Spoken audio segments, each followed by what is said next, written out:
Oh, I would say, I would say the life lesson that I've probably learned the hard way the most would be taking things for granted. Maybe I mean that in life we let life get ahead of we get ahead of ourselves sometimes and let life get away from us. We don't focus on basically what we have in the moment. We're always looking for the future.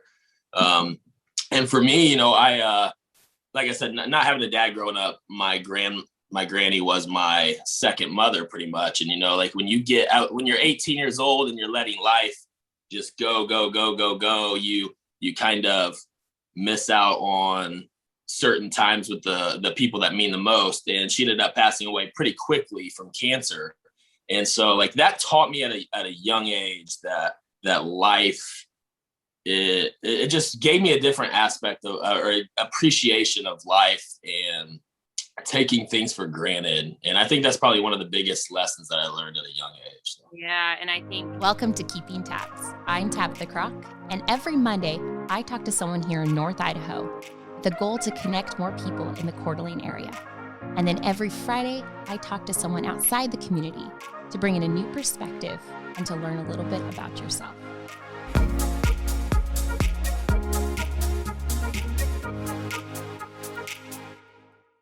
Good morning. I have Charlie, or known as Officer Kingery. If you're a TikToker, you know this guy. You have seen him at least once. He has gone by your feed. And if you haven't, you've been living under a rock. Sweet dance moves. He is a police officer, and is what I love is he's bringing a positivity to police officers and really humanizing the badge and spreading like just positive vibes. I mean, this guy is doing some great things. So first of all, thank you so much for joining me this morning. Thank you. I'm glad to be here. Thanks for having me. Of course. So I'm kind of, promoting it's National Police Officer Week. And so I wanted to bring him on, kind of talk about what he's doing, some really cool things. So first of all, just tell us a little bit about yourself, what you're doing right now, and then a little bit about like the stuff that's going on besides you being a police officer. Yeah. So my name's Charlie. I'm from the Indianapolis area. I work in a police department here in Indianapolis. And I'm 32, married with 2 kids. I've got a lot of different stuff going on right now outside of just being a cop, definitely. I've got a clothing line that I just launched probably about 12 days ago or so. I think it was about on the 25th of last month. It's called Thin Line Apparel. It is it's a clothing company that is to support the men and women on the front lines across everything, whether it's military, police, fire, nurses, farming. We're going to be adding more stuff, corrections, everything like that. And a portion of any item that we sell is going to be donated back to various charities or organizations through law enforcement or military or first responders. We'll change it up all the time. I believe the first organization we decided to go with is COPS, Concerns of Police Survivors, which is an organization that helps law enforcement families killed in the line of duty with expenses and everything like that. Outside of the clothing company, I am currently on a comedy tour right now with a group of friends that just kind of blew up and came out of nowhere. So traveling state to state doing comedy stuff. That is awesome. Which I was telling someone about it, and they're like, do they have any West Coast dates? And I was like, no, I don't think so. I think they're just staying over on the East Coast. Yeah, we're coming actually. So I think we're supposed to start venturing out to the West Coast, maybe be sometime after September, right there at September, sometime around that area. That's awesome. So why did you get into law enforcement?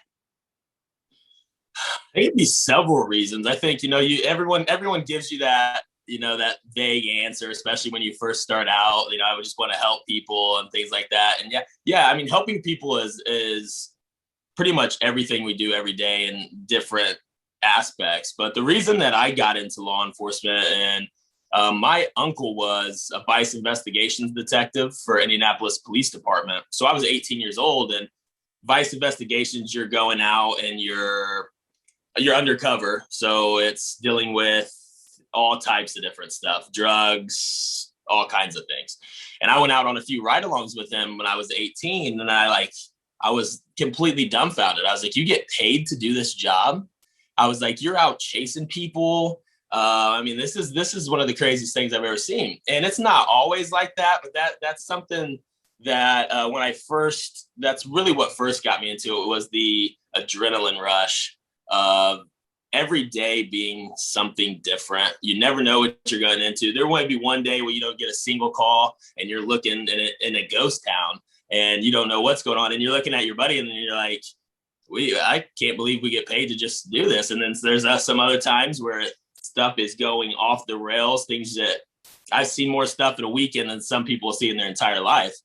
And then you look at your buddy and you're like, we don't get paid enough to do this. Yeah. And so it's so many different aspects of being somebody's help when they're in need. You catch people in their worst moments. And that's what a lot of people don't understand, is that, you may be just dealing with somebody that just went through one of the most difficult times in their life when you're coming in contact with people most of the time, whether it be in a domestic violence situation or something like that. And it's really cool to be that person that can be there and wear those different types of hats that gets to help people. And so, I mean, just so many different things, helping people, chasing people, the adrenaline rush, everything's different every single day. And and unfortunately with the climate and law enforcement right now, a lot of the negative aspects are being just shown all the time, but a lot of people don't realize that the majority of people out there still support law enforcement. So yeah, and that's what I was going to bring up. It's definitely a tough time to have your job, especially how great of a person you are. What really inspires you to kind of always be the best person that you are? So for me, I never had I grew up with a single mother. So I grew up not great areas with a single mom, but I had a mom who constantly made sure that I always had what I needed. She was always busting her butt, working 2 jobs, everything, just to make sure that I had everything that I wanted to do, I could do. And so she inspires me to be like her. And then also my children inspire me. And not having a dad growing up for the majority of your life makes you want to be a better father, makes you want to be there more. And so my kids definitely inspire me because I have to now be a role model to them to show them what a father figure is that I didn't have growing up. And I told myself when I got into law enforcement that I would never let the job change me. If the job changed me, then it's time for me to get out. And a lot of people, and I wouldn't say a lot of people, but there are some people out there that this job can jade you, and it can change you as a person and your personality. And at that point in time, it's just time to just hang it up, in my opinion. For me, like, I'm going to be Charlie. At the end of the day, when my uniform comes off, I'm Charlie. And I can turn it on and be professional and ready to go out there and do my job when the time comes. And I can quickly turn it off too and be dancing with a kid in the street. So like, that's just me. Yeah. And I was going to say, did you think this was going to happen with the whole TikTok famous? I did not. It all happened kind of quick. I think so. Back in 2018, there was the Get Up Challenge that was going around. Great. And so I did that. I was like, I'm going to put my uniform on. I haven't seen a cop do it yet. So I'm going to put my uniform on. I did it in my living room out here. And I did the Get Up Challenge. And I sent the video over to my wife. And she was like, you're really going to post that? And I was like, yeah. So I posted it. And she sent it to one of her friends. And I guess her friend immediately said, that's going to blow up. And so when I posted it, like, it just went everywhere. It went like somewhere around 50 million views on Facebook, and news channels were posting it, and it just went crazy. And then like people in the comments like, oh my gosh, I love this. And so I was like, man, I got to do this more. And then Live PD came about, and I was on that show season 3 and 4. And then TikTok came about, and I just started doing my dance videos on there, and it just kind of spiraled into this crazy thing that it is now. Yeah. And now, like we were just saying, you have an apparel line, you're inspiring other people. I love when you share comments about how people are changing their thoughts about all police officers, and how I just think that's great how you're connecting kind of the public and law enforcement. Yeah. Yeah, that's my main goal on TikTok. And I think that that's what a lot of cops' goals are on TikTok or social media, is to just bring a human side to what law enforcement is. Because when you see law enforcement, you only see the uniform. A lot of people only see the uniform. I will go into a gas station 100 times in uniform, and I will go in there one time dealing with the same person. I see her every single day out of uniform. They have no clue who I am. And it's like you only see the uniform, and it's nice to show somebody the human side of what law enforcement is. And because a lot of people just they think that the cops are robots, and you go out there, you do the job, and then you go home. But that's really not what it is. And, we all have families. We all have things that we enjoy to do, just like the normal person who's not a cop. And it really gives me more and more motivation, because the number of messages that I receive is just so many about people that are, I didn't know cops were like this. You're a cool cop. I get all types of stuff. It's pretty awesome. I live for the moments when people do at you, or when you get pulled over by you. Like, oh my gosh, like it cracks me up in the creek. It's funny. It's really funny. So obviously, being a police officer, being a parent, being a husband, you've gone through a lot of different life things. Is there a life lesson that you've kind of learned along the way that's kind of the hard way? Oh, I would say, the life lesson that I've probably learned the hard way the most would be taking things for granted. Maybe, that, in life, we let life get ahead of ourselves sometimes, and let life get away from us. We don't focus on basically what we have in the moment. We're always looking for the future. And for me, I, like I said, not having a dad growing up, my granny was my second mother pretty much. And, when you get out, when you're 18 years old and you're letting life just go, you kind of miss out on certain times with the people that mean the most. And she ended up passing away pretty quickly from cancer. And so that taught me at a young age that life, it just gave me a different aspect of, or appreciation of life, and taking things for granted. And I think that's probably one of the biggest lessons that I learned at a young age. So. Yeah. And I think obviously you learn it the hard way when you lose someone close to you, but unfortunately you see that kind of stuff every single day. And it's just probably makes you get home and hug your kids even harder. Oh yeah, absolutely. The number of things that you see out there, and a lot of people don't even know that, they think law enforcement is, let's go out, let's write tickets, let's go out, let's take people to jail. That's literally what people think. There's a portion of the people that think that that's what it is. And there's just so many different things that go into it. And I've seen so many different things. We've all seen so many different things, whether it's having to tell a parent that their kid ain't coming home, going to a car crash and seeing a young baby. There's just so many things. And having calls involving children is probably, it's my favorite and my least favorite thing about the entire job. Being a person, I've picked up kids and been able to comfort them in situations, or I've been holding a child as it takes its last breath.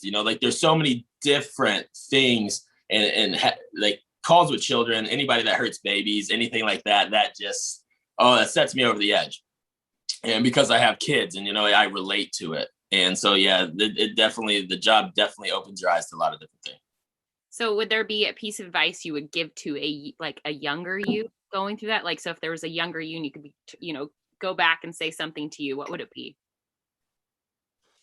Oh, that's a tough one. I would tell myself pretty much everything I've told you sitting here. Don't be prepared. Don't take life for granted. Be yourself, always be yourself. I spent a lot of time in my younger years caring what other people always thought about me all the time. And if I could do it all over again, I would just live. I tell people all the time, just live your life, just be you. You know, I catch, everyone thinks that, you know, this with social media and like everything that I'm doing now, like it's all golden. I catch so many hate comments. I get messages. I get people from within police departments that can't stand what I'm doing. You know, they think it brings a negative light to the badge and all this stuff like that. And I would say, and that kind of affected me when I first started social media and TikTok back in the day. I was like, man, maybe I should really stop doing this. Maybe I should really stop doing this. And then I would get more and more messages like, I love what you're doing. Thank you so much. You've changed my outlook on policing and everything. And I just, one day, just stopped caring about what other people thought about what I was doing and continued to basically chase the dream I had of the things I'm doing now. That's crazy, because that's a question I ask a lot of people, and I almost get a lot of the same answer, is that people, they wish they could just have stopped caring what everyone thought when they were younger. And so, and I think when you get into your 30s, and then I hear even better in your 40s, but it's like you just stop caring and your life is so much better. You start cutting out those people or those things. And I love that you've kind of blocked out the negativity and you really welcomed the positive, because it's affecting people's lives. And I mean, we've all seen how many people have reached out to you, or, you know, the money you've raised for kids, or the money you've raised for law enforcement, like that shows, I mean, you're using this platform for good. Yeah. And that's another thing too. I tell myself every single day, I'm not going to have God bless me with 2 million followers on an app and not be able to portray positivity, or at least change one person's outlook on life or their future. You know, like the young man that we raised $42,000 for a new heart. Never met the kid before in my life. And those are the things that I just inspire to do throughout social media. So a couple fun questions. What, if you had a billboard, and it could be, you know, here in your hometown, it could be wherever you want or where you live, what would your billboard either have or say on it? Never stop chasing your dreams. I think that would be like the billboard for me. You know, we go back to listening to what other people say, anything like that. Never let anybody's outside opinion who doesn't affect you directly. Never let people's negativity, never let people who are not paying your bills tell you what you can and can't do. And because if I would have listened to everybody, if I would have stopped chasing the dreams that I have, whether it be showing a different side of law enforcement, creating my own business, entertaining people, having fun, trying to change people's lives, trying to make people's lives better, promoting positivity. If I would have listened to what people told me in the very beginning of all of this, I wouldn't be sitting in this chair in front of you. I wouldn't be traveling to different states doing comedy. I wouldn't be having this clothing, this t-shirt on right now, if I would have listened to what everybody else told me. And I would just tell people to never stop chasing your dreams, no matter what it is. If it's truly what you want to do, you can accomplish it if you put enough. If you're just genuine and true to yourself and put enough effort into it, you can do whatever you want. Oh, I love that. So awesome. So what is your go-to restaurant? So I don't know where you live. Like, I don't know like restaurants in your area, but like what kind of food, or what is your go-to favorite restaurant? I got a couple different ones, you know, like if we're talking quick fast food, it's Wendy's. I could eat that chicken sandwich every day of my life. Every single day of my life, I could eat that sandwich. Is it the chicken? What's that? Is it the spicy chicken? Oh, absolutely. That's my fiance's favorite. It's the only thing that's the only fast food sandwich out there. I don't care what anybody else says. It's the only fast food sandwich. But, you know, restaurant stuff like that, pizza. I mean, I don't know. Let's see, there's a place up the street that just opened. It's called Ford's Garage. They have all types of stuff. I don't know if this is like a chain or if this is a single thing, but I mean, there's all types of stuff that they have there, which is really good. You know, I'm a pizza guy. I'm a steak guy. My son has become a big steak guy, or steak kid. He made me the other day, like 2 weeks ago, I had to take him personally. He's like, take me to a steak dinner. And so I took him out for a steak dinner. And Yeah, I like food. I'll eat anything pretty much. I love it. So if you're at home and you're chilling and relaxing, what's your go-to kind of music or genre, or like maybe favorite band?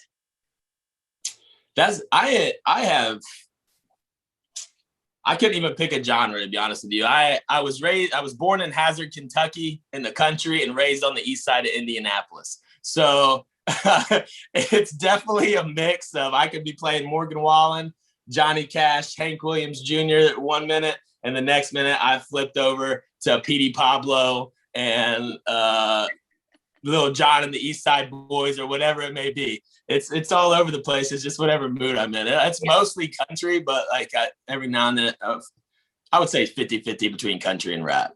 Well, with that, who showed you all these great dance moves? I grew up with a couple friends that like they enjoyed dancing. I got in with them, found out I had a little bit of rhythm and I could pick up on stuff quick. And I did some dancing with them. We did a high school talent show.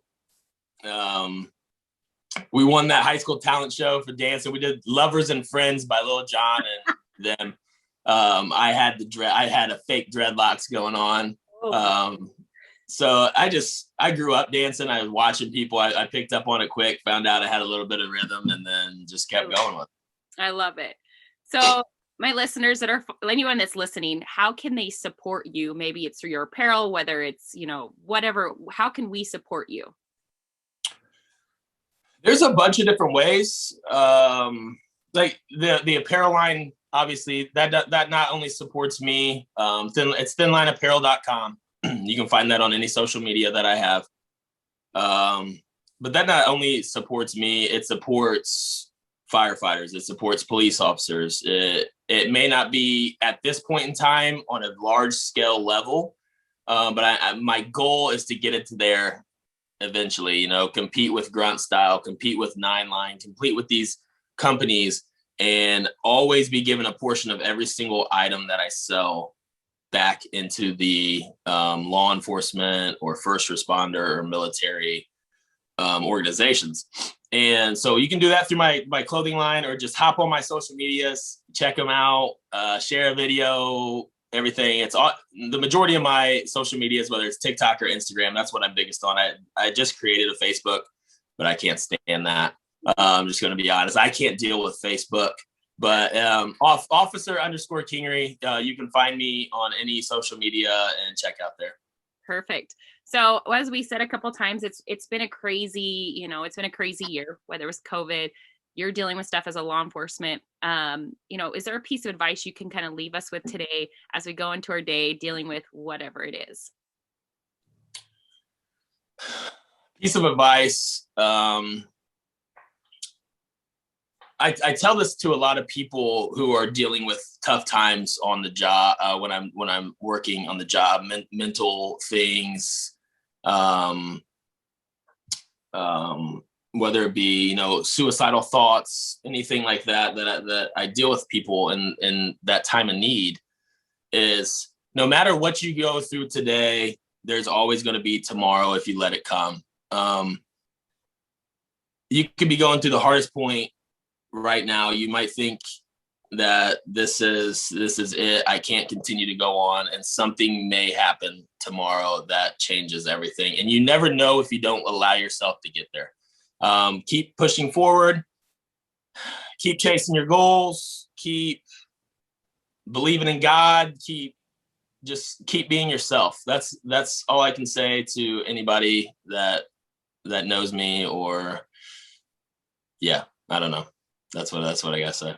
Well, Charlie, thank you so very much for giving me some time today.